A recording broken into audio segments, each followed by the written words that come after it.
우리 다시 한번 믿음으로 고백하겠습니다. 할렐루야, 하나님 우리와 함께 계십니다. 아멘. 이번에 4개 나라로 70여 명의 훈련생들이 떠납니다. 여러분, 단기 선교가 효과가 있는가에 대한 많은 질문들이 있어 왔습니다. 과연 그 재정을 내고 그 시간을 들여 가는 것이 어떠한 변화를 만들어내는가? 오히려 장기 선교사님들의 사역을 방해하는 것이 아니냐는 부정적인 오피니언도 있었습니다. 그런데 여러분, 선교지 열방에는요, 장기 선교사님들이 안 계신 지역들도 꽤나 많이 있습니다. 저희가 나아가는 나라들은요, 인구수에 비해 선교사들의 수가 턱없이 부족한 나라들입니다.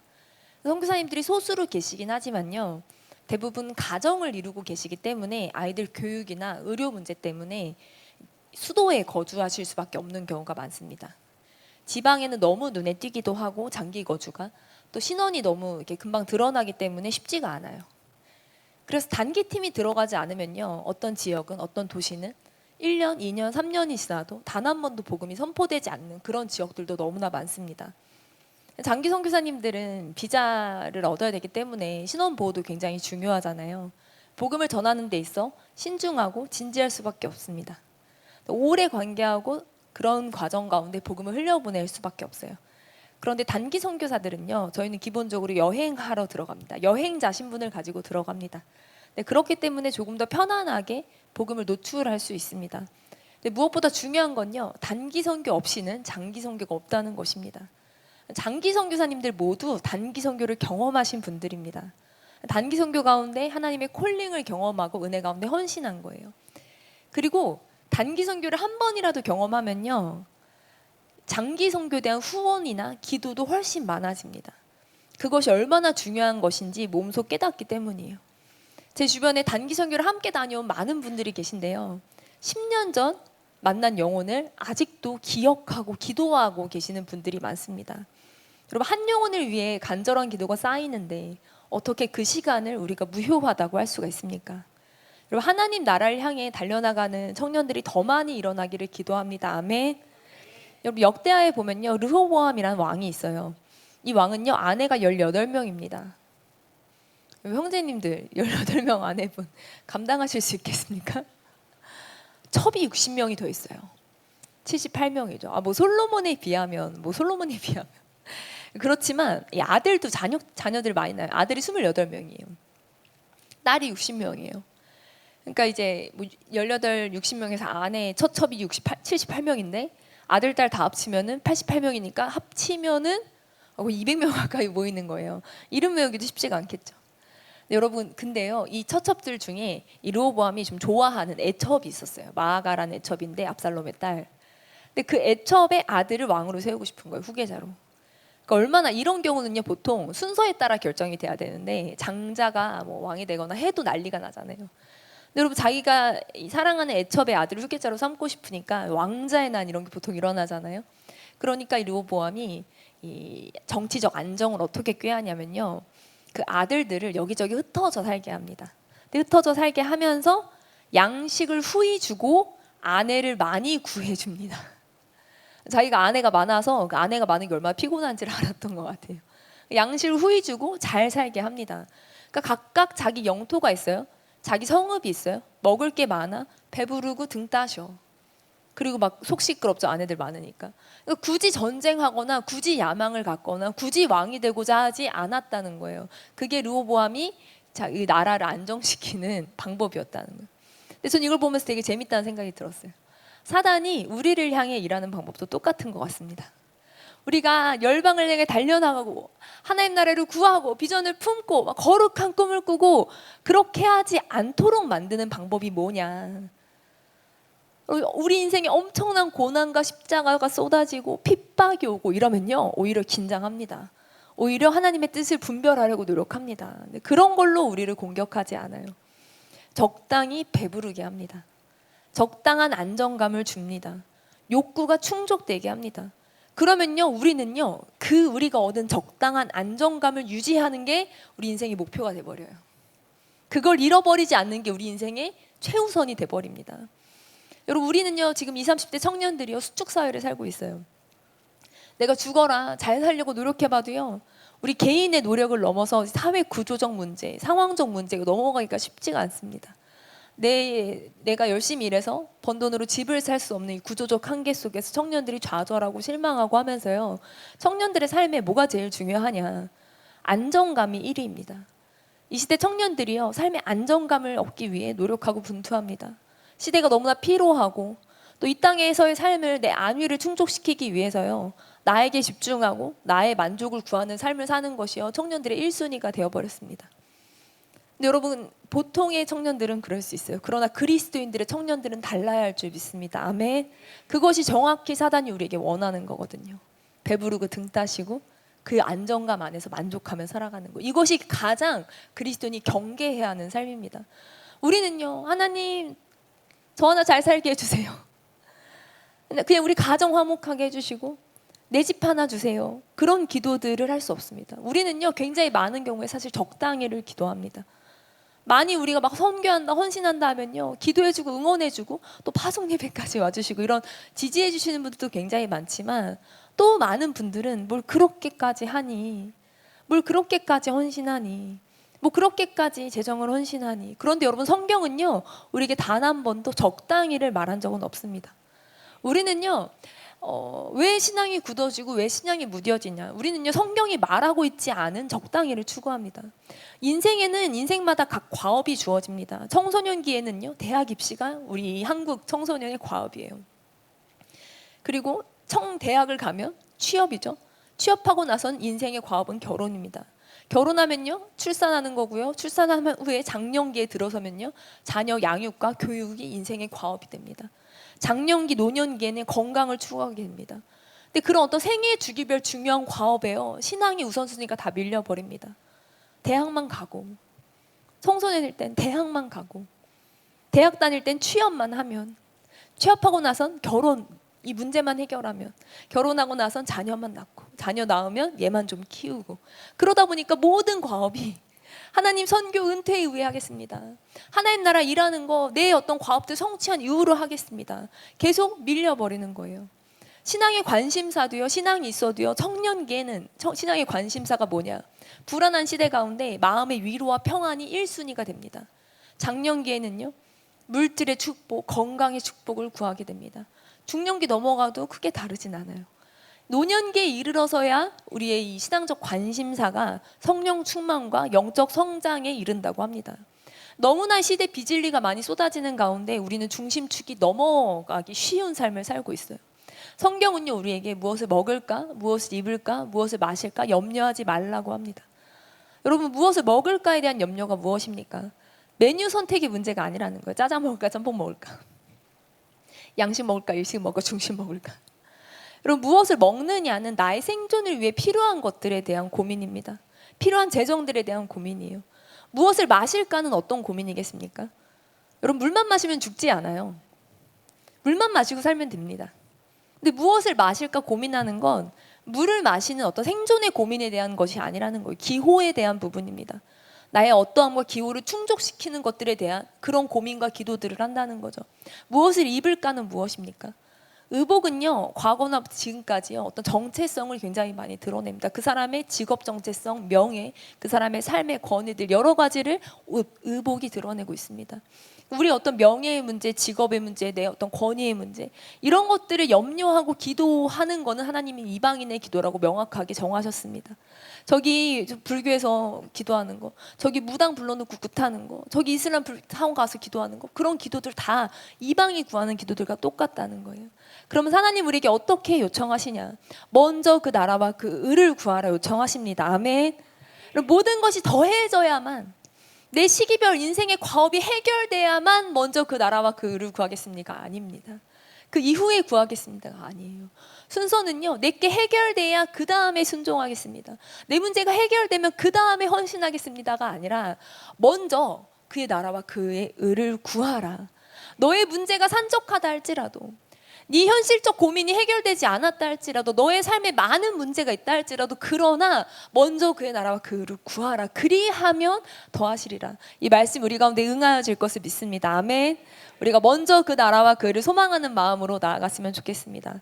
네, 저희 오늘 에스더서 4장 11절에서 17절 같이 읽을 거예요. 여러분, 이제 에스더 보시면 아크쿠르 생각나실 거예요. 오늘 에스더 계속 얘기해서. 에스더 4장 11절에서 17절 저와 여러분 한 절씩 교독하며 읽도록 하겠습니다. 왕의 신하들과 왕의 각 지방 백성이 다 알거니와 남녀를 막론하고 부름을 받지 아니하고 안뜰에 들어가서 왕에게 나가며 오직 죽이는 법이요 왕이 그자에게 금규를 내밀어야 살 것이라. 이제 내가 부름을 입어 왕에게 나아가지 못한 지가 이미 30일이라 하라 하니라. 모르드게가 그를 시켜 에스더에게 회답하되 너는 왕궁에 있으니 모든 유다인 중에 홀로 목숨을 건지리라 생각하지 말라.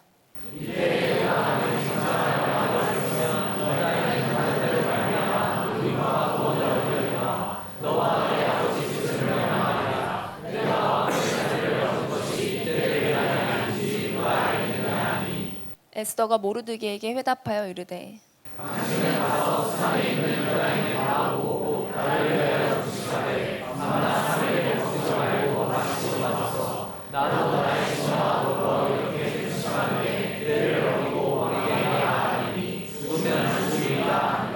저희 함께 읽겠습니다. 모르드게가 가서 에스더가 명령한 대로 다 행하니라. 아멘. 아까 간증 때도 잠깐 나왔지만요. 에스더는 좀 유별난 책인 게 하나님이 언급되지 않아요. 기적도 없습니다. 계시도 없어요. 선지자도 없어요. 기도문도 없습니다. 그래서요. 종교개혁자 루터는요. 에스더가 아직 아예 존재하지 않으면 좋겠다라고 할 정도로 좀 부정적으로 얘기했고요. 칼빈은 수많은 강해를 남겼지만 에스더를 본문으로 설교한 적이 없다고 합니다. 에스더는 왜 성경에 있을까? 여러분 에스더의 배경은요 페르시아 제국입니다. 성경에는 바사라고 나오는데요.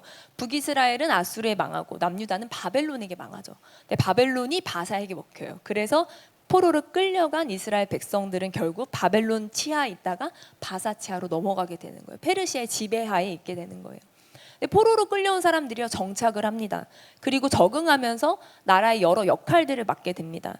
고위 관직에 오른 대표적인 예가 누구냐면 왕의 술관원을 했던 느헤미야예요. 여러분 에스더는요 포로로 끌려왔던 한 유대 소녀, 부모님도 없습니다. 그래서 우리가 모르드게가 흔히 삼촌이라고 알고 계시는 삼촌이 아니라 사촌 오빠예요.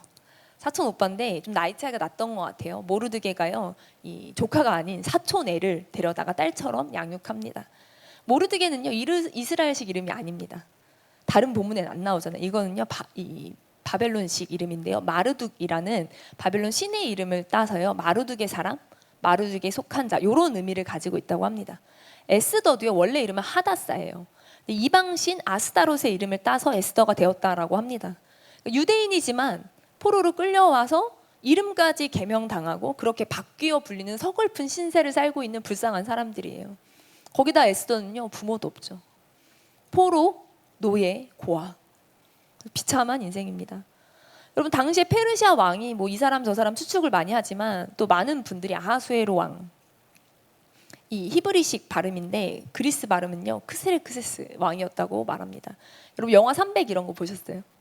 거기에 보면요 스파르타 전사 300명이랑 페르시아 군대랑 싸우는 전쟁에서요 이 한 왕이 나는 관대하다라고 말하는 유명한 왕이 있어요. 대머리 왕, 피어싱 엄청 많이 한 그 왕, 한 번 보면 잊을 수 없는 비주얼 쇼크. 그 왕이 이제 크세르크세스 왕이라고 얘기합니다. 근데 어쨌든 이 아하수에로 왕, 여러 유축은 많지만 이제 그렇게 많이 추측하는데 이 아하수에로 왕이 원래 와스디라는 왕비가 있었어요. 왕후가 있었어요. 근데 왕의 명령에 불복종하여 폐위당합니다. 개인적인 어떤 이 술 취해서 부르니까 이 신하들 있는 자리에 와스디가 안 나간 건데 이게 개인적인 불순종을 넘어서서 각 지방의 모든 아내들이 남편의 명령을 어길 거라고 이 불량한 선례를 남기면 안 된다라는 위기감이 표출되면서 폐위당하는 거예요. 제국 통치 질서를 어지럽힌 명목으로 폐위를 당하는 거죠. 그리고요 이제 와스디를 폐위시키고 사람들이 왕한테 아름다운 처녀를 뽑으라고 합니다. 왕이 그 말을 좋게 여겨 그대로 행하는데요. 여러분 이게 좀 이상한 게 우리가 사극 좋아하세요? 우리나라 사극도 많고 뭐 중국 고대 극들 이런 거 보면요. 왕비를 고르는데 얼굴만 보고 뽑는다? 이건 이상합니다. 이런 경우는 거의 없어요. 성분을 안 봐? 출신 성분을 안 봐? 신분을 안 봐? 어떻게 그럴 수 있죠?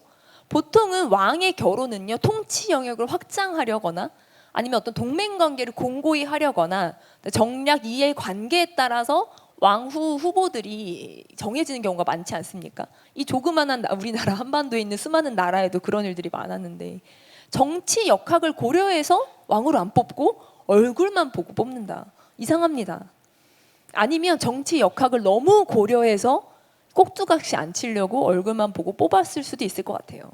보통 귀족 가문, 동맹 가문 이런 데서 나오니까, 정치적 후견 세력이 등장하니까 의도적으로 강력하게 가문을 배제하고 왕비를 뽑습니다. 근데 에스더가 뽑혀요. 너무 신데렐라 스토리 같잖아요. 저는 어릴 때 엄마가 성경 10장 읽으면 500원씩 용돈을 줬어요. 그 당시 500원이면요 슈퍼에서 쇼핑을 할 수 있었어요. 월드콘이 300원이고 했어가지고 500원을 받으려고, 용돈을 받으려고 성경을 10장 읽어야 되는데 10편은 안 된다는 거예요. 그럼 여러분, 성경 중에 10편 말고 10장 읽기 제일 좋은 게요, 초등학생한테는 에스더서입니다. 왜냐하면 여러분 혹시 넘겨보시면 10장이 엄청 짧아요.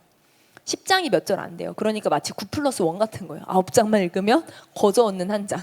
그 내용이 너무 재밌잖아요. 신데렐라, 백설공주 이런 얘기 좋아하는데 페르시아의 공주 이야기 막 너무 흥미진진했던 것 같아요. 그런데 여러분, 이 이야기는요 그냥 동화 속 공주 이야기가 아닙니다. 거대한 이 제국의 정치 구조 안에서요, 하나님은 가장 연약한 사람, 포로, 노예, 여자, 고아, 그 가장 연약한 작은 여자를 하나님이 선택하셔서 하나님 나라를 이루어 가시는 이야기인 거예요. 하나님은요 우리가 연약하고 부족하더라도 우리를 통해 하나님의 이야기를 써내려 가실 줄 믿습니다. 아멘. 여러분, 사촌 오빠 모르드게가요 왕궁 문지기 일을 합니다.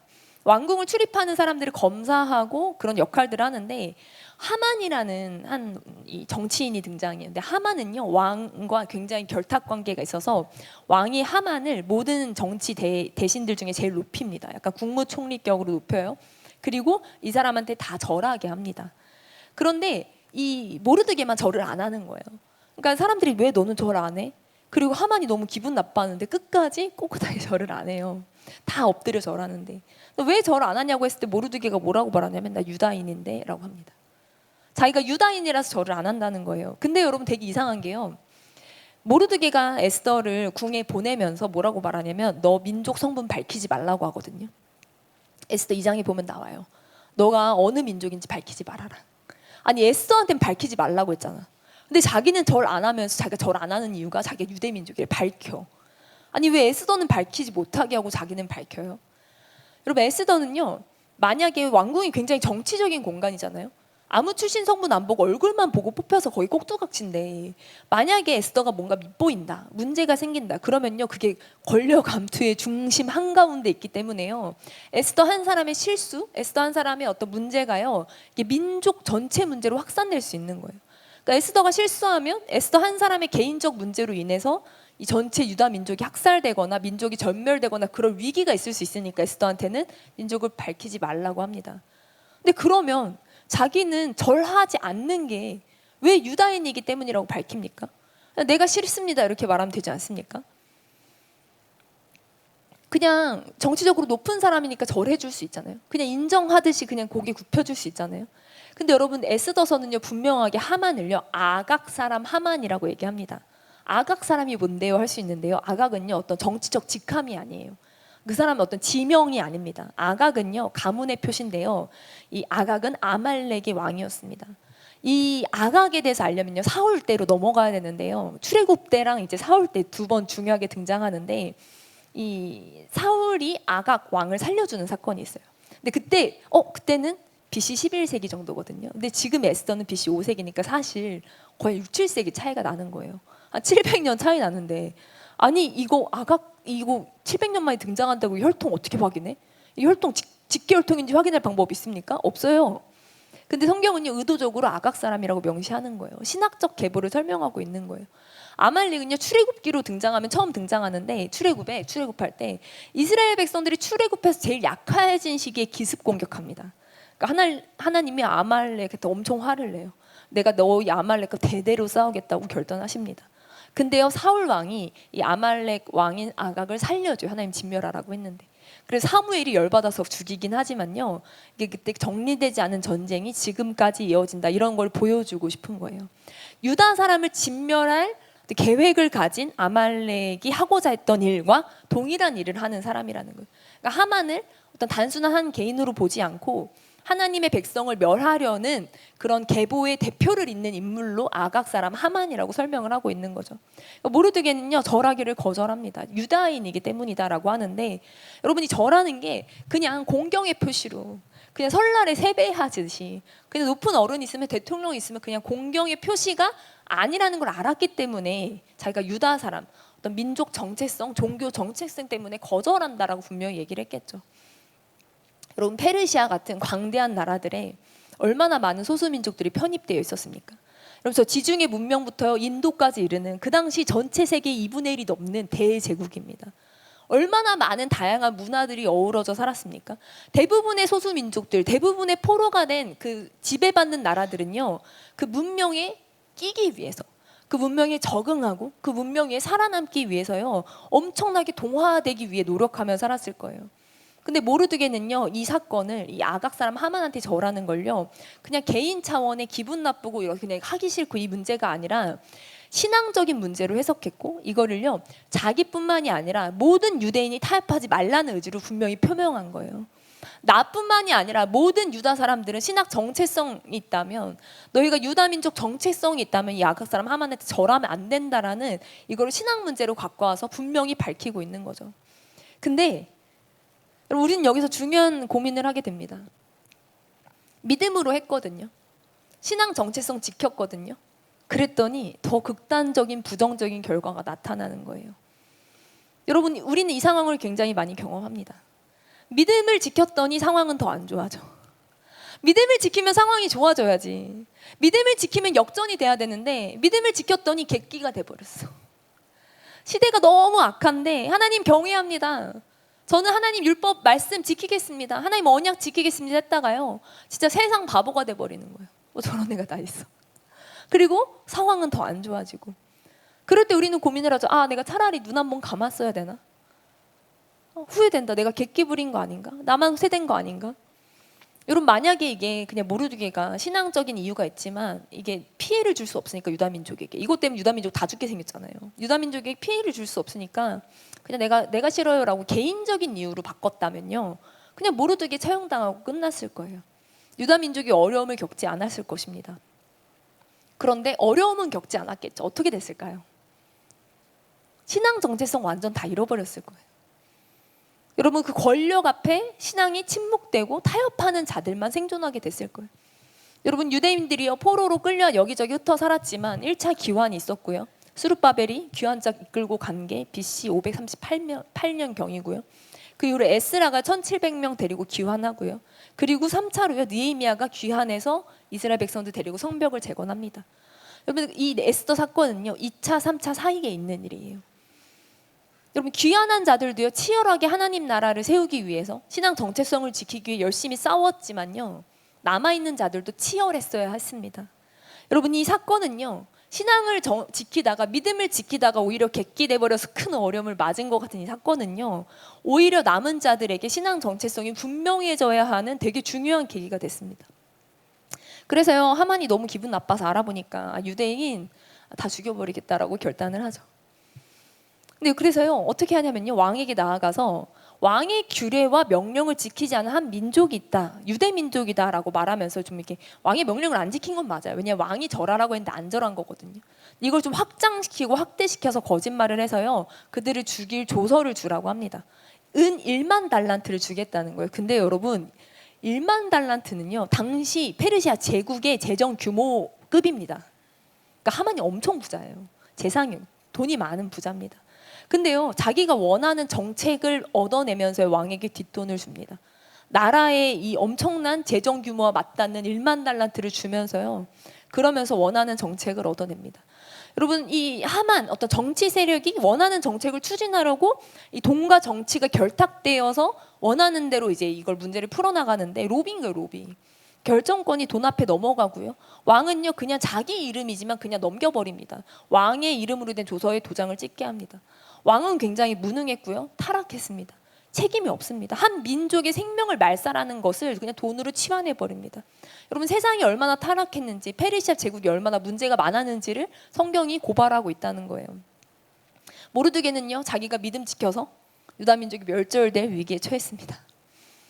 곤란했겠죠. 심각한 상황입니다. 옷을 찢어요. 배를 입습니다. 죄를 무릅쓰고 성중에다가 대성통곡을 합니다. 할 수 있는 게 우는 것밖에 없는 거예요. 얼마나 비참합니까? 그리고 그렇게 대궐문까지 갔는데 제대로 시위도 못해요. 왜냐하면 배옷 입은 사람 못 들어가거든요. 그러니까 그냥 성문 앞에서 대성통곡하는 거예요. 그리고 유다 사람들 소문 듣고 각 뒤에 흩어진 사람들도 우린 죽었구나 하고 대성통곡하는 거예요. 슬픔을 극도로 표현하기 위해서 굵은 배를 입고 재에 앉아서 울고 있습니다. 여러분, 세상의 악함이요 유대 민족을 삭제시키려고 합니다. 근데 모르드게는요 울다가 이제 에스더를 찾아가는 거죠. 너가 왕에게 좀 간절히 부탁해라. 모르드게가 유일하게 할 수 있었던 일이 에스더를 설득하는 거예요. 근데 여러분, 에스더의 반응은 어떻습니까? 에스더가요, 우리 민족이 죽게 됐습니까? 제가 발벗고 나서겠습니다. 제가 모든 것을 다해서 내가 할 수 있는 모든 노력을 다해서 제가 이 상황을 어떻게든 역전시켜 보겠습니다 하면 좋았을 텐데요. 그렇지 않아요. 에스더의 반응은 뭐냐면요, 11절에 보면요, 왕의 신하들과 왕의 각 지방 백성이 다 알거니와 라고 합니다. 그리고 부름을 받지 않고 안뜰에 들어가면 오직 죽는 법이요 라고 합니다. 그러니까 무슨 말이냐면요, 에스더의 반응은요, 다 알면서 뭐 그러세요. 다 알지 않아요? 그건 상식적이지 않아요. 세상 상식이 이렇다고요. 상식이 이렇고요, 법이 그렇습니다. 모든 사람이 다 아는 거예요 라고 얘기합니다. 당시 상식은 실제로 그러했습니다. 왜냐면요, 엄청 광대한 대제국입니다. 127개 성읍이 있습니다. 수많은 민족이 복잡하게 섞여 사는데, 여러분, 우리나라 이 작은 나라에도 정치적 불안 요소가 이렇게 많고 어려운데, 여러분, 그 당시 그 큰 제국을 다스리면서 어떻겠습니까? 얼마나 많은 적대 세력이 있었겠습니까? 왕의 겸호가 얼마나 엄했겠냐고요. 그건 왕후도 예외가 아니었다는 거예요. 왕 앞엔 그 누구라도 부름받지 않고 나갈 수 없는 것이 그 시대의 상식이었습니다. 그 시대의 법이었어요. 그건 안 되는 행동이었어요. 그리고 아하수에르 왕은요, 굉장히 즉흥적이고 향락적이고 과시적 통치자였습니다. 왜냐하면 여러분, 180일 동안 1장에 보면 잔치를 해요. 술을 취해서 조용히 일어나서 왕후 에스더를 부르는데 안 오니까 이제 폐위를 시킨 거예요. 여러분, 술자리에서 감정적, 즉흥적, 그런 폭력적 모습 보이는 거 에스더가 하루 이틀 받겠습니까?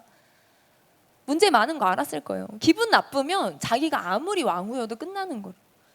여러분, 에스더는요, 처음에 이 모르드게 요청을 받았을 때 상식을 얘기하면서 그건 안 된다고 말합니다. 두 번째 말한 건 뭐냐면요, 자기 상황의 나열이에요. 내가 부름 못 받은 지 지금 30일입니다. 여러분, 자매님들, 남친에게 남자친구들한테 30일 연락 안 온다. 뭐죠? 헤어진 거죠. 그죠? 남편인데 출장 가서 해외 장기 출장 갔는데 30일 동안 안 온다? 뭐예요? 죽었나? 아니면 나한테 죽을 건가? 두 가지 중에 하나인 거죠. 여러분, 30일 동안 안 부른다는요, 관계가 끝난 거예요. 여러분, 그리고 2절에 보면요, 에스더가 뽑히잖아요, 왕으로. 19절에요, 넘어가면 처녀들을 다시 뽑습니다. 후궁 시스템이 있는 거예요. 지속 반복적으로 운영되는 시스템. 계속 새로운 여자들이 나옵니다. 여러분, 이 형제들이 제일 조심해야 되는 여자, 세상에서, 여러분, 그리스도인 형제님들한테 죄송해요. 세상에선 그렇게 얘기해요. 세상에서 얘기하기에 형제들이 제일 조심해야 되는 여자가 누구다? 새로운 여자다 라고 얘기합니다. 새로운 후궁들이 계속 업데이트 됩니다. 여러분, 이 아하수에로 왕이요, 에스더를 보고 반했지만요, 이거 뭐 어디 동화에 지고주순한 순애보 얘기, 뭐 영화 러브스토리 그런 거 아닙니다. 이 당시 왕이요, 일부일처제가 아니었어요. 수천 수백 명의 아내들을 거느리고 있었습니다. 30일 동안 나를 안 찾았다는 건요, 30일 동안 다른 여자랑 사랑에 빠졌다는 거예요. 다른 여자들과의 시간을 보냈다는 겁니다. 왕후 에스디가 왕의 명령을 거역했다가 폐위돼서 자기가 왕비가 됐잖아요. 내 입장이 있다는 거예요. 내 상황이 있다는 거예요. 나 속수무책이라는 거예요. 나 뒷배경 하나 없는 꼭두각시인데 나도 할 수 있는 거 없다는 거예요. 근데 여러분, 이 에스더의 반응은요, 우리에게도 동일하게 일어납니다. 우리가 말씀으로 도전받습니다. 하나님 나라를 위해 행동할 것을 요구받습니다. 말씀대로 살라고 요청받습니다. 그러면요, 우리는요, 제일 처음, 그건 상식적이지 않아요. 우리의 상식과 이 시대의 상식과 충돌합니다. 그건 있을 수가 없는 일이에요. 요즘 누가 그렇게 살아요? 그거는 이 시대에 그런 법은 없습니다라고 우리 상식과 충돌하고 시대의 상식과 충돌합니다. 두 번째는요, 우리 상황이 나열됩니다. 하나님, 제 상황 아시잖아요. 하나님, 제가 지금 어떤 입장인지 아시잖아요. 하나님, 그렇게 살다가 큰일 나요. 그러다 바보 돼요. 요즘 아무도 안 그래요.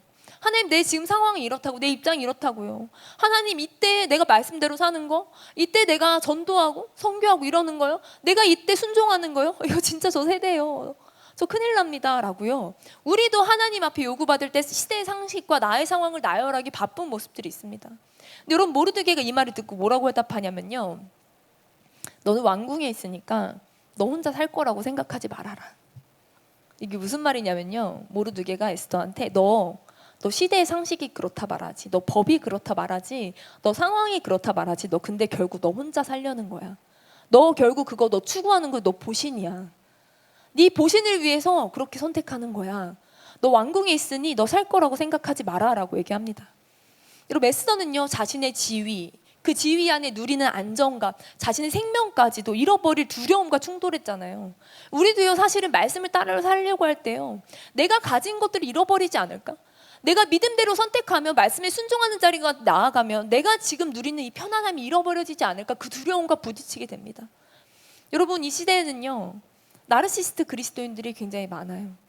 우리가 교회에서 당신은 사랑받기 위해 태어난 사람, 이 찬양으로 우리가 너무 많은 어떤 내면의 회복을 했습니다. 저도 이 찬양 굉장히 좋아요. 아, 나 사랑받기 위해 태어났구나. 엄청 축복합니다. 우리는요, 예수님 우리를 죽기까지 사랑하셨고요, 그 몸을 찢으시며 흘리신 보혈 우리 가운데 주셨습니다. 우리는요, 정말 귀한 존재들입니다. 우리가 사랑해야 되고요, 사랑받아야 됩니다. 그런데요, 너를 스스로 사랑하라고 했더니 우리가요, 문제는 나만 사랑하는 거예요.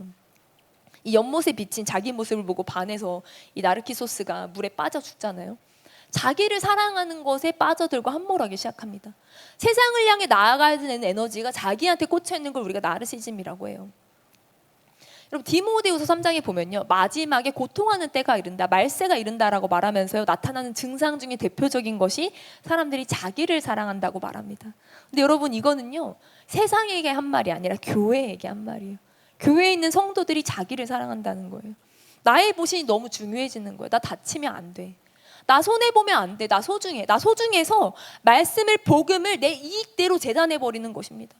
내가 말씀대로 사는 이 선택이 나한테 이익을 주는가, 손해를 주는가, 내 편안함을 해치는가, 나에게 안정감을 주는가. 여러분, 성경은요, 분명하게 우리에게 손해보라고 말합니다. 오른밤 때리면요, 왼밤 돌려대라고 말합니다. 여러분, 오른밤 맞았어요. 그럼 어떻게 해야 되는지 아세요? CCTV 있는지 보셔야 돼요. CCTV 있으면 왼밤 돌려도 돼요. 보상금 더 받을 수 있어요. CCTV 없으면 어떻게 해야 돼요? 도망가야 돼요? 그냥 웃으라고 한 말인데, 여러분, 우리는 그렇게 못한다고 합니다. 그거는 바보 같은 짓이라고 말합니다. 예수님은요, 너를 고발해서 속옷을 뺏어가는 사람한테 그냥 걷어줘라고 말합니다.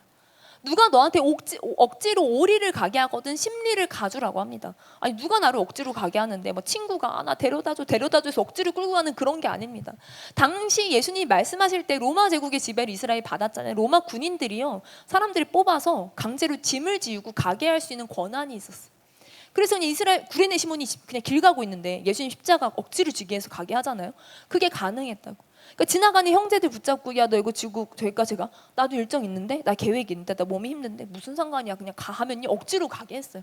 근데 그거 오리 가면 얼마나 부들부들 이가 떨리고 치가 떨립니까? 내 인생 내가 결정할 수 있는데, 내가 오늘 하루 일정 그거 다 취소되고 지금 억지로 이 수고를 해야 되는데 얼마나 힘든데, 예수님 뭐라고 하는 거예요? 심리를 가주라는 거예요. 말씀은 그렇게 말하는데 사실은 우리는 말씀을 보면서, 하나님, 이것은요, 요즘 시대 상식과 맞지 않습니다. 하나님, 저는 너무 소중하고요, 저는 주님의 사랑을 받은 자라서요, 저는 손해볼 수 없어요. 우리는요, 말씀이 말하고 있지 않은 나의 안위와 나의 안전을 추구하곤 합니다. 그래서 하나님을 따르는 것 같지만, 우리가 순종하는 것 같지만, 이게 나한테 손해를 줄 것 같을 때는 손을 떼버려요. 내가 손해보면서 믿는 건 아니지 않나요? 라고 말합니다. 여러분, 신앙과 믿음의 장애물은요, 엄청난 고난과 십자가가 아닙니다. 나의 이기심이에요. 나의 안위와 안정을 포기하고 싶지 않은 마음이에요. 여러분, 그리스도인의 소명은 생존일 수 없습니다. 그래, 너무나 많은 그리스도인 생존을 목표로 살아간다는 거예요. 여러분, 세상 사람들은요, 몸에 좋은 건 다 합니다. 우리나라 사람들이요, 몸에 좋다 하면 나만 하는 게 없잖아요. 어떤 특정 음식이 좋다 그러면 다 사라지고, 어떤 특정에 이게 좋다 그러면 모두가 하는. 여러분, 세상은요, 안락하고 편안한 삶을 추구하는 게 상식입니다. 당연한 겁니다. 너를 위해 살아, 너를 사랑해, 너를 보호해, 이게 세상의 상식이에요. 그런데 모르드게는요, 에스더한테 에스더야, 너만 살 거라고 생각하지 말아라. 너의 보신을 위해 결정하지 말아라. 네가 만일 이때 잠잠하여 말이 없으면 유다인은 다른 데로 말미암아 노임과 구원을 받는다. 그런데 너와 네 아버지 집은 멸망한다라고 저주까지 퍼붓습니다. 근데 여러분 모르드게 저는요 이 말이요 에스더의 핵심이라고 생각해요. 14절입니다. 14절에요. 보통 이 14절을 볼 때 이 14절에서 제일 중요한 말을요, 이때를 위함이 아닌지 누가 알겠느냐, 이때를 위함이 아닌가가 제일 중요하다고 생각하십니다. 근데 여러분 저는요 그렇지 않아요. 저는요 유다인은 다른 데로 말미암아 노임과 구원을 얻으려니와, 저는 이 말이 굉장히 중요하다고 생각합니다. 여러분 모르드게는요 확신이 있었어요. 유다인은 구원을 얻는다. 유다인은 구원을 얻는다. 왜냐하면 하나님이 아브라함에게 주신 약속은 취소되지 않습니다. 하나님은 아브라함에게 언약하셨고 이삭과 야곱에게 약속하셨고 이스라엘을 하나님의 백성 삼으셨고, 그들이 타락하고 문제가 있어도 그들이 포로로 끌려올지언정 그들을 향한 하나님의 선하신 계획을 포기하신 적이 없었습니다. 하나님은 그들을 구원하시기 위해 작정하셨습니다.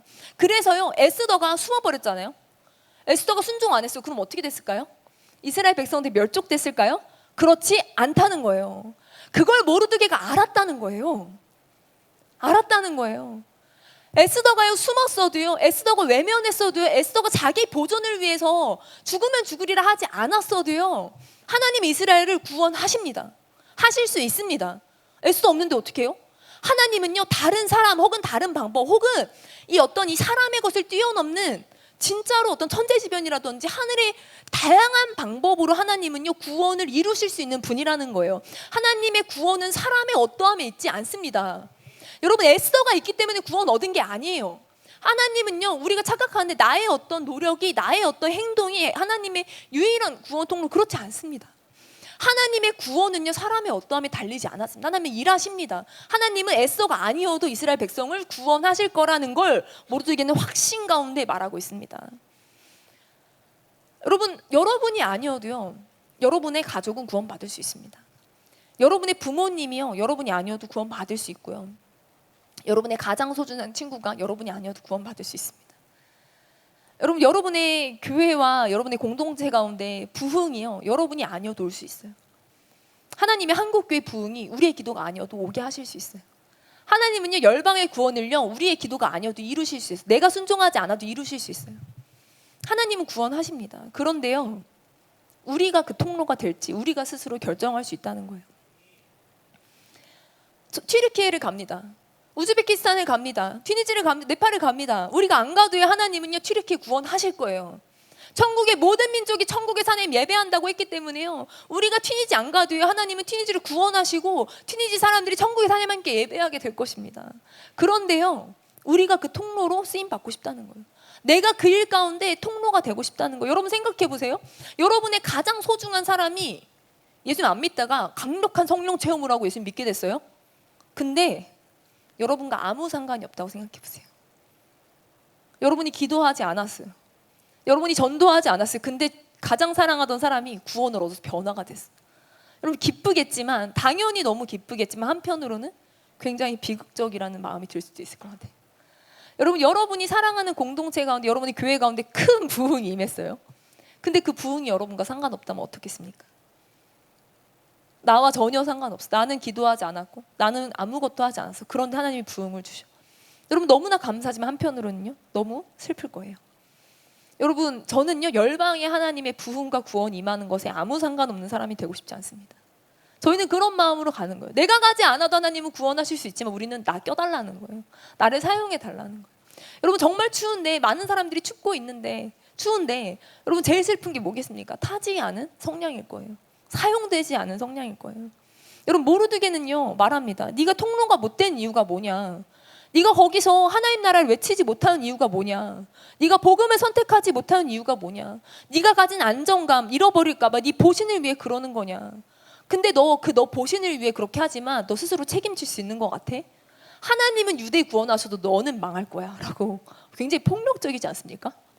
굉장히 좀 너무 직설적이고 폭력적인 말 같아서 저는, 아니 모르드게가 자기 친딸 아니라 그런가? 아니 자기 딸이면 그럴 수 있어요. 자기 딸이면 야 다 죽어도 너는 살아남아.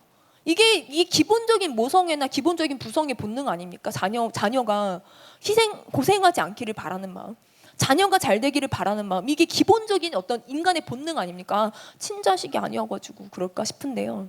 여러분 보세요. 너와 내 집안은 멸망하리라. 너와 내 아버지 집은 멸망하리라. 여러분 지금 에스더 부모님 있습니까? 에스더 부모님 있어요? 에스더 부모님 없어요. 에스더 부모님 없습니다. 그럼 누가 키웠어요? 모르드게가 키웠어요. 너와 내 아버지 집안, 아버지 없잖아요. 집안 없잖아요. 무슨 말이에요? 너와 나는 죽는다는 거예요. 모르드게가요 그냥 에스더 협박한 거 아닙니다. 자기 걸고 말한 거예요.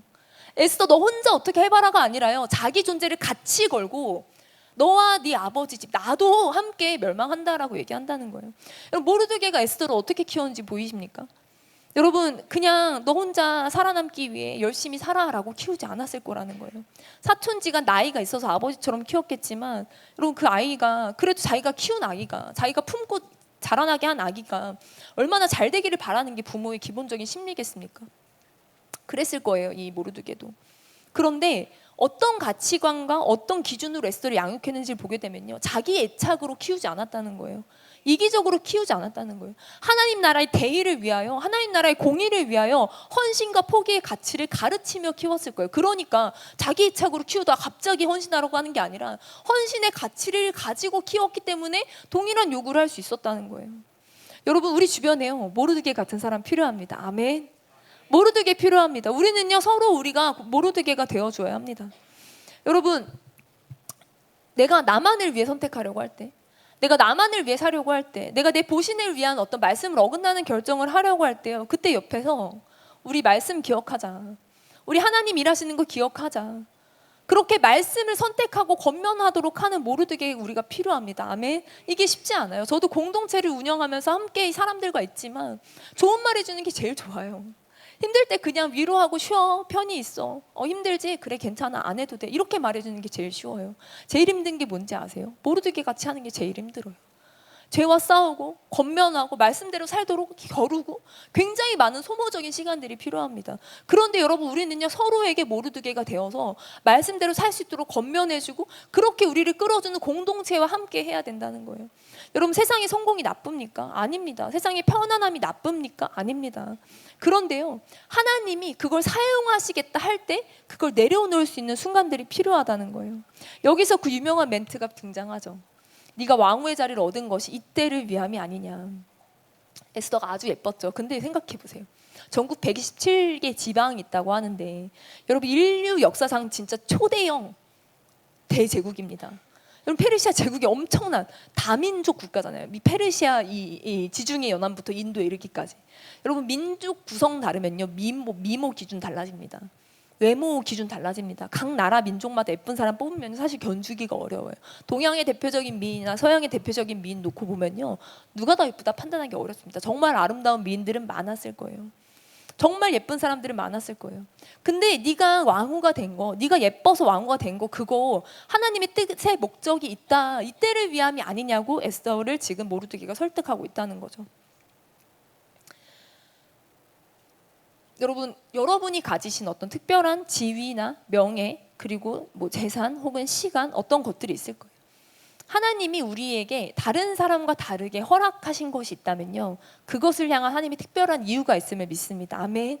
우리가 그냥 단지 배부르게 떵떵거리며 잘 사는 것이 목적이 아니라 하나님이 우리에게 다른 사람과 다른 특별한 어떤 걸 주셨다면요 하나님의 섭리 가운데 하나님이 그걸 사용하도록 요청하시는 시간들이 있다는 거예요. 주님의 몸된 교회를 위해 사용하도록 요청하실 때 하나님이 그때를 위해 우리를 준비시키신 것일 수 있다는 거예요. 여러분, 여러분에게 하나님 주신 특별한 것이 있습니까? 하나님이 주신 모든 것은요 의미가 없지 않습니다. 또 은사들, 여러분의 어떤 가정, 직장, 모든 것들이 어떤 때를 위해 준비된 게 아닐까요? 근데 난 잘난 게 없는데 라고 생각하시는 분도 있을 수 있을 것 같아요. 난 진짜 평범한데, 아니면 다른 사람보다 못한데. 근데 여러분, 그런 하나님이 허락하신 건요 어떤 대단한 것이어야 되는 것이 아닙니다.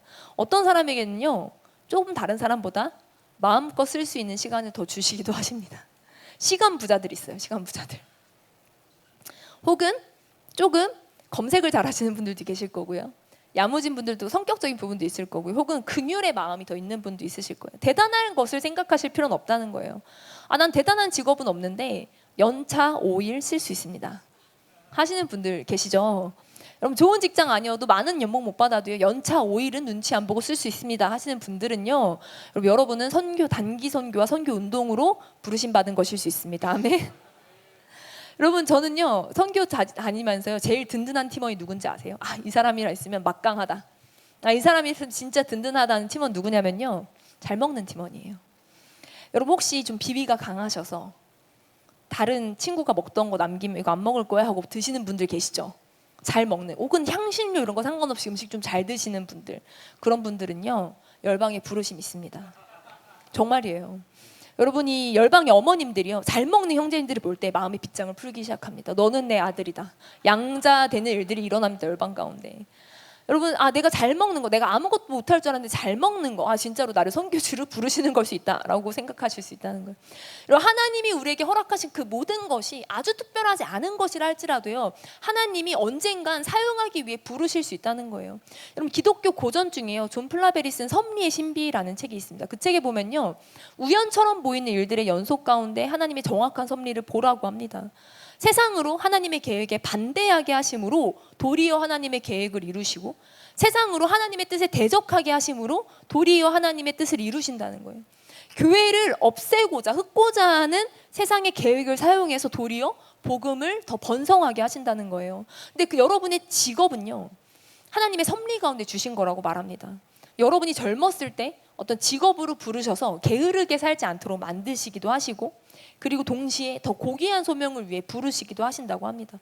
그리고 여러분의 출생, 여러분이 어떤 태어난 때, 장소 이 모든 것도 하나님의 섭리 가운데 부르신 거라는 거예요. 근데 그렇다면 여러분 우리가 2026년에 여러분이 한국 사람으로 있는 거 이거는요. 그럼 여러분이 특별히 청년이라면요. 특별한 부르심 하나님의 섭리입니다.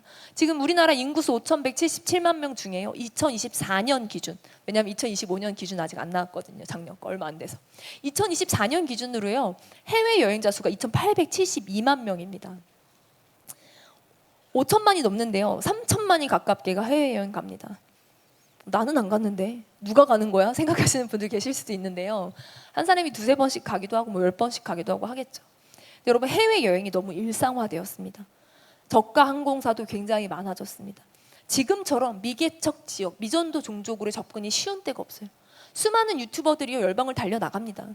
그들은요 컨텐츠 찍으러 나갑니다. 조회수 벌려고 돈 벌려고 나갑니다. 그래서 어떤 유명한 어떤 이 유튜버인가 지금 그분은요 가서 인도 가서 겐지스 강물 막 퍼드세요. 그런 걸 막 유명해지죠. 아니, 자기 어떤 이익을 위해서도 그렇게 하신다는 거예요. 여러분 이렇게 열방을 가기 쉬운 때 특별히 또 열방에 있는 사람들 우리나라 이렇게 많이 들어와 있는 때에 우리가 산다는 거예요. 그 여러분은 관계 초청으로 오셨을 거예요. 그냥 지인이 기도해 달라고 하니까 파송 예배니까 평소에 궁금했으니까 와 보셨을 거예요. 그런데요. 오늘 하루 여러분의 일정을 하나님이 조율하셨고 여러분의 걸음을 인도하셨고 여러분의 마음을 주장하셔서요. 여러분의 열방을 위해 기도하는 자리 가운데 단기 선교팀들을 파송하는 자리 가운데 여러분을 불러 모으신 하나님의 섭리가 있다는 거예요. 존 플라벨은요. 하나님의 구체적인 섭리들이 그때 우리에게 요구하는 것이 무엇인지 알아서 행하라고 합니다. 여러분 하나님은요. 우리 인생 가운데 사명을 맡기십니다. 근데 여러분 저는 보면요. 일생에 한 번은 아닌 것 같아요. 이때 어떤 생애 주기별로 인생의 전환기마다 시즌마다 새롭게 주어지기도 하는 것 같습니다. 여러분 지금 여러분의 인생을 향한 여러분이 지금 서 있는 이 자리를 향한 하나님의 섭리의 요구가 무엇이겠냐는 거예요. 그것에 우리가 반응하는 자들이 되길 원합니다. 아멘. 그래서 모르드게가 엄청 뼈 찌르는 말을 하잖아요. 모르드게가 에스더만 찌른 게 아니라 자기까지 같이 그 칼날 앞에 서는 거예요. 너가 순종하지 않으면 나도 죽겠다. 자기 존재를 걸고 말하는 겁니다. 에스더가 뭐라고 말하죠? 금식 기도해달라고 합니다. 유대인들에게 말해서 3일 동안 같이 먹지도 말고 마시지도 말라고 합니다. 자기가 규례를 어기고 나가겠다라고 고백합니다. 근데 여러분 금식하겠다고 하는데요. 밤낮 3일을 먹지도 말고 마시지도 말라고 합니다. 여러분 3일 안 먹으면 어떻게 되죠? 여러분 이 둘째 날 오후에 진짜 배고파요. 첫날은 버티죠. 둘째 날 아침까지는 괜찮아요. 비몽사몽. 둘째 날 오후에 진짜 극심한 배고픔이 찾아오고요. 이러다 큰일 나지 않나라는 생각을 좀만 잘 버티면요. 이 셋째 날 오히려 배 안 고픕니다. 몸도 건강해지고요. 피부도 깨끗해지고 좋습니다. 디톡스 3일 건강해집니다. 근데 여러분 3일 마시지 않으면 어떻게 되게요? 3일 안 먹는 거는 좋아요. 근데 3일 안 마시면 죽을 수 있어요. 이 무슨 말이냐? 에스더가 3일 동안 먹지만 않은 게 아니라 마시지도 말아라. 내가 사람 손에 죽느니 하나님 앞에 죽겠다는 거예요. 내가 사람에게 죽고 살고가 아니라 하나님 앞에 죽고 살고를 다룸받겠다는 거예요. 죽으면 죽으리라. 이거 아하수에로가 나를 죽이지 못한다는 거예요. 왜냐하면 3일 안 마시면 진짜 생명이 갈 수 있거든요. 내가 아하수에로의 어떠함 때문에, 내가 제국의 어떠함 때문에 죽는 게 아니라 내가 하나님 앞에 죽겠다는 결단을 하는 거예요. 세상 대세의 명령이 나를 어떻게 할 수 없다. 시대적 요구가 나를 어떻게 할 수 없다. 나는 하나님 앞에서 죽는다. 내 인생 하나님께 달렸다. 내 삶이 하나님께 달렸다. 에스더가 결단하는 겁니다. 하나님이랑 쇼부 보겠다는 거예요. 여러분, 3일이란 시간은요, 어떤 정치적인 모략을 마련할 수도 있는 시간이었을 거예요. 주변 사람을 찾아갈 수도 있었을 것입니다. 왕에게 편지를 쓸 수도 있었을 거고요. 외모가 재능이었으니까 외모를 더 가꿀 수도 있었을 거예요. 머리를 짜내서요, 온갖 전략과 대안을 마련했어야 하는 시간이지 않을까요? 그래도 부족한 시간이었을 것 같습니다. 근데 에스더는요, 금식하자는 거예요. 마시지도 말자는 거예요. 나는 정치 믿지 않는다. 나는 관계 믿지 않는다. 나는 외모 믿지 않는다. 나는 전략 믿지 않는다. 나는 하나님을 믿는다는 고백입니다. 아멘. 에스더의 전략은요, 금식과 기도였습니다. 우리는요, 여러분, 기도로 시작합시다. 기도로 마칩시다. 어떤 기도를요, 행사의 순서처럼, 의례처럼 여기는 그런 부분들이 좀 있곤 합니다. 오래 교회를 다니면 그런 모습들이 좀 생기기도 하죠. 근데 여러분, 기도는요, 우습지 않습니다. 기도는 강력한 전략입니다. 아멘. 그래서 저희가 현장 가려고요, 어떤 준비했냐면요, 여러분을 초청한 거예요. 여러분의 기도의 자리로 모신 거예요. 이건요, 우리 단기팀의 전략입니다. 우리는 한국교회 기도 업고 가겠다. 우리는 한국교회 기도 가져가겠다. 왜냐하면 기도가 전략이기 때문입니다. 기도가 올라가게 하는 것이 우리의 가장 강력한 준비입니다. 에스더는요, 기도 끝에 왕에게 나아가 잔치를 벌이고 기도 가운데 지혜를 얻었을 거라고 생각해요. 기도 가운데 하나님이 주신 전략들이었다고 생각해요. 초대하고 결국 2번의 잔치, 3번의 잔치 이어지는 가운데 이 하만의 이 음모가 끝이 나고 불임절 축제로 마무리됩니다. 여러분, 우리 인생 하나님 앞에 어떤 기도하고 있습니까? 하나님, 저 진짜 살게 해주세요. 하나님, 이거는 좀 해결해 주세요. 하나님, 저 취업시켜 주셔야죠. 하나님, 저 재정 문제 해결해 주셔야죠. 하나님, 제가 결혼은 해야 되지 않겠습니까? 결혼하면 하나님, 저 자녀 주세요. 하나님, 저 이거 문제 해결해 주세요. 더 넓은 집 주세요. 관계 갈등 해결해 주세요. 여러분, 우리가요, 우리 이익을 위해서, 우리 생존을 위해 하나님과 단판 짓는 거 말고, 하나님, 이거 안 되면 저 죽어요. 하나님, 저 이거 시험 못 보면요, 이번에 입학 안 되면요, 저 이번에 이직 안 되면요, 저 진짜 죽어요. 이거 잘 되면 하나님, 제가 진짜 열심히 순종할게요 라고 하나님과 딜하고 협박한다든지 그런 거 말고요, 우리 보신만을 위해 기도하는 거 말고요, 누가 하나님 나라를 위하여 하나님께 단판 짓겠습니까? 누가 하나님 나라를 위하여 헌신하며 나아가겠습니까? 에스더는요, 옛날 페르시아 제국에 아름다운 공주가 살았습니다라는 전래동화가 아니라는 거예요. 지금 우리에게 도전하는 분명한 메시지가 있습니다. 시대는 악합니다. 페르시아 제국과 하만은 악했습니다. 여인들이요, 에스더 결혼 준비할 때요, 에스더 그 왕 앞에 나아갈 때요, 1년을 준비합니다. 1년을 준비하고요, 하룻밤 테스트합니다. 그거 통과 못하면요, 평생 궁전에 박제된 삶을 살아갑니다. 여인들의 존귀한 삶을요, 제국의 액세서리로 전락시켜 놓고요, 마치 바비 인형 전시해 놓은 것처럼, 살아있는 나비들 박제시켜 놓은 것처럼 고귀한 생명도 전락시키고 돈과 정치 결탁되어서 한 민족의 수많은 생명들을 멸하는 그런 정책을 개인의 비위와 감정에 따라 결정하는, 생명을 경시하는 그 악한 시대 가운데 세상에 악이 분명했습니다. 그런데 그 가운데 하나님의 섭리가, 하나님의 개입을 분명히 요청하는 자들을 통해 이루어지고 있다는 거예요. 불임절, 보복하는 날입니다. 보복해서 행복합니까? 여러분, 생명을 스스로 보호해서 자신들을 미워하는 자들 7만 5천 명을 도륙했습니다. 그런데 성경은 뭐라고 말하고 있냐면요, 그들의 재산에는 손을 안 댔다는 거예요. 그럼 재산보다 목숨이 소중한데 목숨 죽여놓고 재산 안 건드렸다고, 이게 무슨 말이냐? 무슨 말이냐면요, 고대에는요 재산 약탈을 위해 전쟁했습니다. 근데 이스라엘 백성들의 불임절 절기의 이 이 도륙 사건은요, 자기 이익을 구하는 사사로운 도륙이 아니었다는 거예요. 사사로운 보복이 아니었다는 것입니다. 공식 조서로 이미 학살이 허용된 가운데 자기 방어로 싸운 거예요. 이 사건으로 인해서요, 본토 백성, 페르시아 제국 백성들이요, 유다인이 됐습니다. 유다인 되는 자들이 많았습니다. 유다인의 생존을 넘어서, 그들의 생존을 넘어 하나님을 경외하는 이방인들이 일어나기 시작하는 거예요. 여러분, 이 시대 하나님이 불임절을 준비하신 줄 믿습니다. 아멘. 하나님은요, 하나님의 역사 가운데 당신의 백성들을 스스로 생존을 위해 분투하지 않아도 하나님이 지키십니다. 하나님이 우리가 무엇을 먹을까, 무엇을 마실까, 무엇을 입을까 염려하지 않아도요, 하나님이 우리의 모든 필요를 아신다고 말씀하십니다.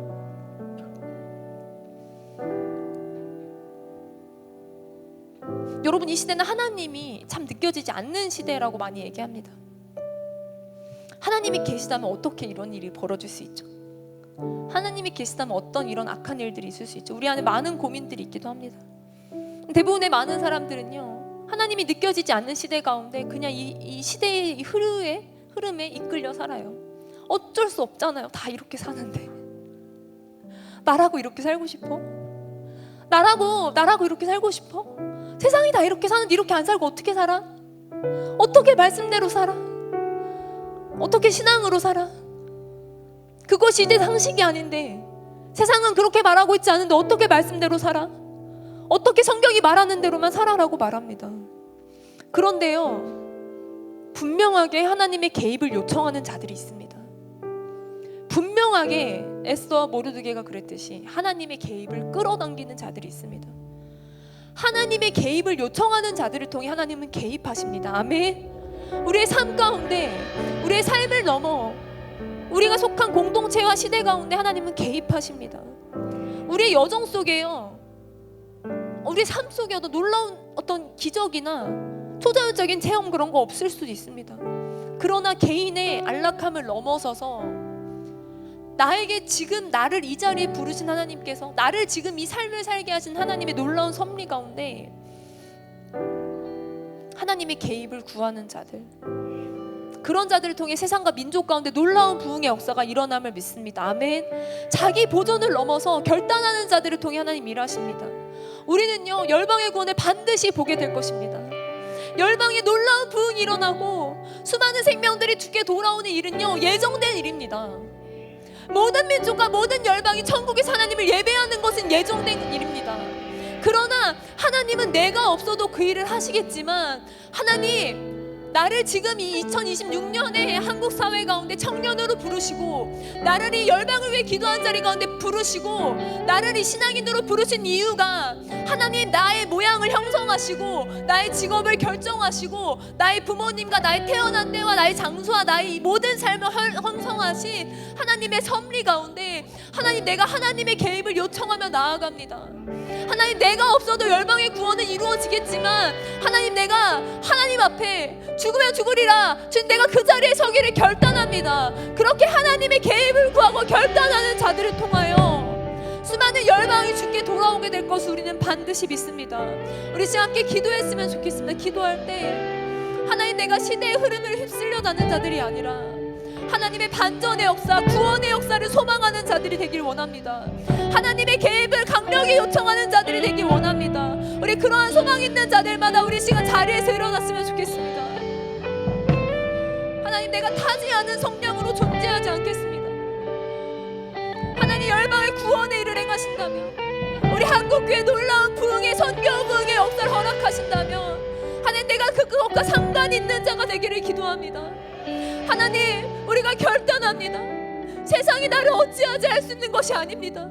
하나님 앞에 내가 결단하며 내 생존을 책임지시는 이 하나님, 나 이 땅의 생존을 넘어서 영원한 생명을 책임지신 하나님 앞에 결단하며 섭니다. 주여, 나를 통하여 일하여 오십시오. 열방의 구원 가운데 우리를 사용하여 오십시오. 주여, 저 대교의 구원 가운데 나를 사용하여 주옵소서. 우즈베키스탄의 구원 가운데 나의 기도와 순종을 사용하여 주옵소서. 저 네팔 티베트 난민 가운데, 하나님, 저 티니지 가운데 하나님, 나의 순종을 사용하여 주옵소서. 나의 기도를 사용하여 주옵소서. 우리 이 시간 주여, 제발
기도가 하나님 나라의 왕국의 비전 이제 우리의 비전 되게 하여 주시옵소서. 일어날지어다 일어날지어다 새벽을 깨우리로다 어둠을 깨우리로다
주님께 예수님이 원합니다.